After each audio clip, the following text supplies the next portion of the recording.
কতদিন বলেছিলাম একটা গঙ্গাসাগর সেতু করে দাও, বলতে বলতে আমার মুখ শুকিয়ে গেছে। কই বিরোধী দলের নেতারা, হিন্দু ধর্মের পথপ্রদর্শক একবারও বলেছিলেন কেন্দ্রীয় সরকারকে গঙ্গাসাগর সেতুটা করা উচিত গঙ্গাসাগরের স্বার্থে? না, করেননি।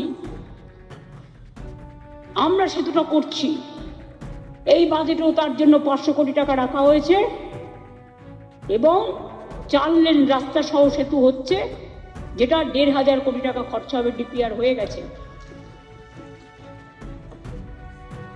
জগন্নাথ ধাম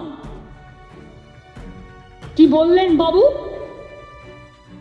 যে বাবু বকবক করতে ভালোবাসেন, বকবক বাবু কি বললেন? যেদিন ওটা হবে আমি সেদিন সব বেড়া উপরে বসে থাকবো। তার মানে আপনি চান না দীঘায় একটা হিন্দু ধর্মের অন্যতম পীঠস্থান জগন্নাথ ধাম হোক?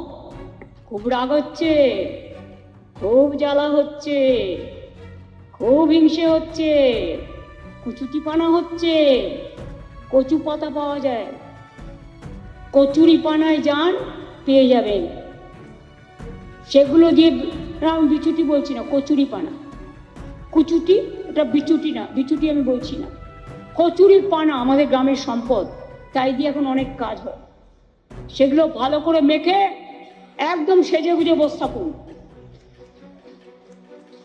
দরকার হলে কালার করে নিন কচুরি পানার, আর মানুষকে মনে করে দিন আমি জগন্নাথ ধাম করতে দেবো না। এত সস্তা? সাহস থাকলে, বুকের পাটা থাকলে আটকাবেন। মনে রাখবেন, আমরা চ্যালেঞ্জ অ্যাকসেপ্ট করেছি।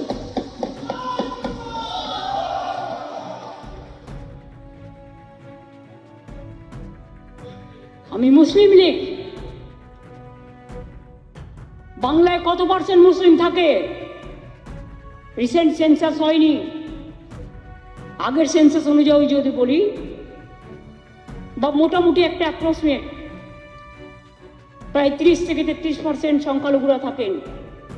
তারা খাবে না, তারা পড়বে না, তারা স্কুলে যাবে না, তারা শিক্ষা নেবে না, তাদের এক ঘরে করে দিতে হবে, তাদের মারতে হবে, তাদের খুন করতে হবে।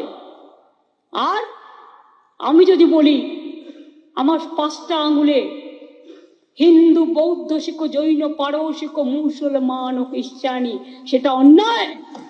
আজকে দিদির বক্তব্য শুনে মনটা অনেকটা মানে হালকা লাগছে। এক কথায় হালকা লাগছে, তার কারণ হচ্ছে আপনারা আমার সঙ্গে শুনলেন দিদির কথা। দিদি বলছে আজকে মমতা ব্যানার্জিকে, এবং বাংলার দিদি, সকলেই দিদি বলে, তিনি শুভেন্দু অধিকারীর একটি পাল্টা জবাব দিচ্ছে আজকে বিধানসভায়। এটাই হচ্ছে মেন বক্তব্য। আজকে শুভেন্দুর বক্তব্যের পাল্টা জবাব দিচ্ছে। শুভেন্দু কিছুদিন আগে মমতাকে মুসলিম লীগের সদস্য বা মুসলিম লীগের একজন প্রধান কর্মকর্তা হিসেবে কিন্তু তুলে ধরেছেন। এক কথায় মুসলিমদেরকে সাপোর্ট করছেন মমতা। তার আজকে পাল্টা জবাবে তিনি এই কথাগুলা বললেন, শুনে কিন্তু খুব ভালো লাগলো। হ্যাঁ, ঠিক আছে, তিনার দাবি হচ্ছে, মমতা ব্যানার্জির দাবি হচ্ছে যে একজন মানে একটি বিধানসভাতে সেখানে খ্রিস্টান থাকে, হিন্দু থাকে, মুসলিম থাকে, সকল ধর্মের মানুষ কিন্তু থাকে। সেই বিধানসভাতে কি করে একজন মানুষ এই ধরনের কথা বলতে পারে? আর আমি কখনোই এরকমটা কাজ করিনি বলে জবাব দিয়েছেন মমতা ব্যানার্জি। এই নিয়েও তিনি কিন্তু অনেক কটু কথা শুভেন্দুকে বললেন।